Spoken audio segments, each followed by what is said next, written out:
साथियों, ये एक ऐतिहासिक जगह है और ये वो सरजमी है जो सरदार पटेल और महात्मा गांधी की धरती है।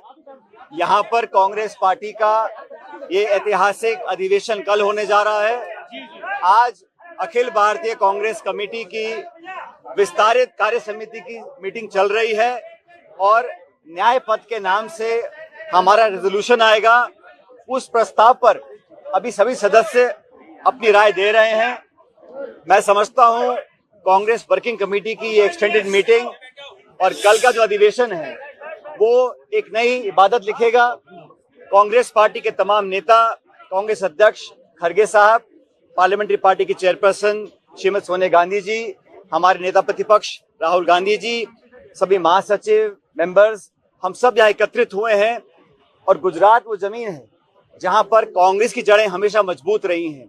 इस अधिवेशन से जहां पूरे देश भर के हमारे एआईसीसी के मेंबर्स कल आएंगे और अभी जो चर्चा हो रही है बड़े खुले माहौल पर, आने वाले समय में राजनीतिक चुनौतियों का हम कैसे सामना करेंगे और देश भर में जो आज माहौल बना हुआ है, जो दबाव की राजनीति हो रही है, टकराव की राजनीति हो रही है, विपक्ष की आवाज को दबाने की राजनीति हो रही है, उसमें बहुत बड़ा और अहम भूमिका कांग्रेस पार्टी की होने जा रही है। सबसे बड़ा विपक्ष होने के नाते ये हमारी जिम्मेदारी है और ये हम अपनी आने वाले समय में जो रणनीति होगी, जो कार्य योजना होगी, उस पर चर्चा आज कर रहे हैं। जो संदेश आज यहाँ से निकल कर जाएगा और कल के अधिवेशन में वो रेखांकित होगा, वो पूरे भारतवर्ष में तमाम कार्यकर्ताओं तक पहुंचेगा। आप सबको याद होगा 2025 वो वर्ष हमने घोषित किया है जो वर्ष संगठन के लिए समर्पित रहेगा। खड़गे जी ने, राहुल जी ने ये स्पष्ट कहा कर्नाटका के अंदर कि आने वाला वर्ष 2025 बूथ से लेकर प्रदेश और देश तक कांग्रेस संगठन को मजबूत करने के लिए, अपनी विचारधारा को व्यापक बनाने के लिए, लोगों को जोड़ने के लिए और भाजपा और एनडीए की सरकार को संसद के अंदर और संसद के बाहर जो चुनौती देने का काम है, राहुल जी के नेतृत्व में, खड़गे जी के नेतृत्व में संपूर्ण कांग्रेस कार्यकर्ता हम लोग करेंगे। और आने वाली चुनौतियों का सामना हम कैसे करने जा रहे हैं, कैसे हम उदयपुर डिक्लेरेशन को लागू करेंगे, नौजवानों को, पिछड़ों को, दलितों को, आदिवासियों को और जगह कांग्रेस पार्टी में कैसे मिलने वाली है, उस पर हम विस्तार से चर्चा कर रहे हैं। आज का जो प्रस्ताव है उस पर चर्चा चल रही है, सदस्यगण अपने अपने सुझाव दे रहे हैं और एक बहुत मजबूत रेजोल्यूशन हम लेकर आएंगे। न सिर्फ देश में जो हालात हैं उस पर हम विवरण करेंगे, लेकिन कांग्रेस पार्टी का इस पे क्या स्टैंड रहेगा हर मुद्दे पर, उस पर चर्चा हो रही है। मैं मानता हूं कि गुजरात से, यहाँ पर ये बात मुझे स्वीकार करने में कोई संकोच नहीं है कि गुजरात में पिछले समय जो चुनाव हुए हम जीत नहीं पाए, लेकिन कांग्रेस की जड़ें गुजरात में बहुत मजबूत, बहुत गहरी हैं। उन तमाम मतदाताओं को अपने से जोड़ने का काम हमको करना पड़ेगा और इस अधिवेशन से उस प्रयास को और मजबूती मिलेगी, ऐसा मैं मानता हूँ। सचिन जी, सचिन एक बात सचिन जी, जिला अध्यक्षों को ताकत देने को लेकर लगातार राहुल गांधी आगे रहे हैं और उन्होंने जिला अध्यक्षों की, देश भर की जिला अध्यक्षों के साथ बैठक की है। क्या आज उस पर भी चर्चा हो रही है, कोई प्रस्ताव आने वाला है? कांग्रेस पार्टी में जैसा मैंने कहा 2025 संगठन का वर्ष है, तो यहाँ पर अपनी जो सबसे महत्वपूर्ण कड़ी है जिला अध्यक्ष, उसको एक नए स्वरूप में हम लोग ढालना चाहते हैं। राहुल जी की खुद की मंशा है, खड़गे साहब का भी ये दिशा निर्देश है।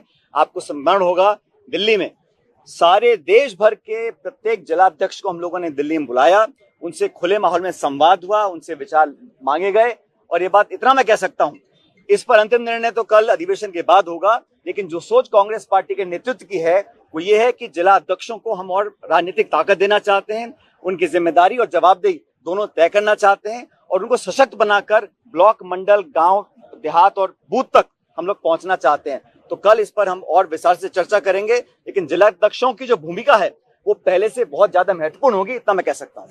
यस, गौरव चीजें आप लोगों ने तय की थी, क्या उसका फिर से चर्चा हुई और एक से लागू किया जाएगा? उदयपुर डिक्लेरेशन हम लोग लागू कर चुके हैं, हर स्तर पर लागू कर रहे हैं, उसको मुझे रिपीट करने की जरूरत नहीं है। लेकिन उदयपुर डिक्लेरेशन के साथ साथ लोकसभा चुनाव 2024 का जो जनादेश था उसको भी पूरे देश ने देखा है और संवैधानिक संस्थाओं को नीतिगत तरीके से खोखला करने का काम भाजपा कर रही है और धड़ल्ले से कर रही है, उसका हम लोग विरोध कर रहे हैं। पूरे देश में आज ये जन चेतना हम लोगों को फैलानी है और हमें लगता है कि हम सब लोग जाकर कांग्रेस पार्टी जनता के बीच जाएगी, मास कांटेक्ट प्रोग्राम करेंगे, नेता छोटा बड़ा मिलकर कंधे से कंधा मिलाकर पब्लिक के बीच में जाएंगे, लोगों का विश्वास हासिल करेंगे और हम लोग इस अधिवेशन के माध्यम से कांग्रेस कार्यकर्ताओं के अंदर एक नई ऊर्जा का संचार करने जा रहे हैं। यस, अभी वर्किंग कमेटी की मीटिंग चल रही है और सभी सदस्य, चाहे वो उत्तर पूर्व के हों, चाहे दक्षिण के हों, चाहे लद्दाख के हों, सभी सदस्य अपने राय रख रहे हैं। जो प्रस्ताव का अंतिम स्वरूप होगा वो कुछ घंटे में आपके सामने आ जाएगा।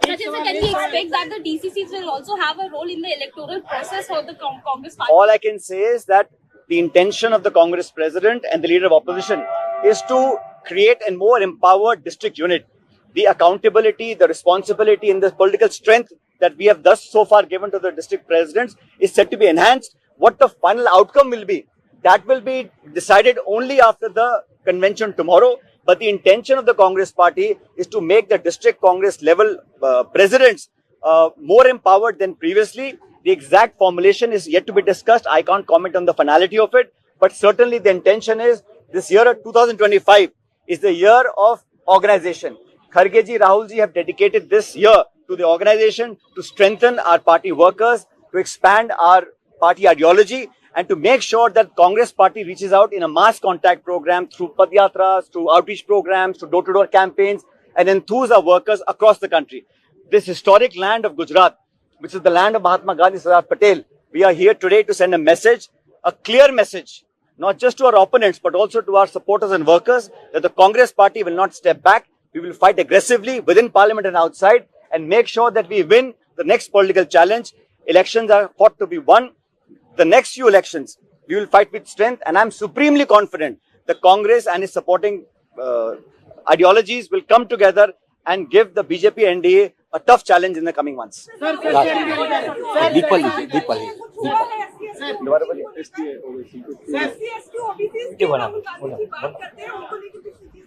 ये तो कांग्रेस का पुराना निर्णय है कि हम लोग जातिगत जनगणना चाहते हैं और राहुल जी ने स्वयं बीड़ा उठाया है कि जो पिछड़ा है, दलित है, गरीब है, आदिवासी है, उनको और संरक्षण मिले। और पूरे देश में आज आदिवासी दलित भाई बहनों के साथ जो अत्याचार हो रहे हैं, जो अनदेखी हो रही है, जो उनका उत्पीड़न हो रहा है, उसके साथ कांग्रेस पार्टी खड़ी है। हम हर व्यक्ति को एक नजर से देखते हैं। संविधान में सबको बराबर का अधिकार दिया है। सत्ताधारी दल पक्षपात करते हैं, भेदभाव करते हैं, लेकिन कांग्रेस पार्टी हर नागरिक को, चाहे जाति, धर्म, भाषा, लिंग, खाना पीना, कपड़े कुछ भी हो, हर व्यक्ति भारत का सम्मानजनक नागरिक है और हमारे सब बराबर है।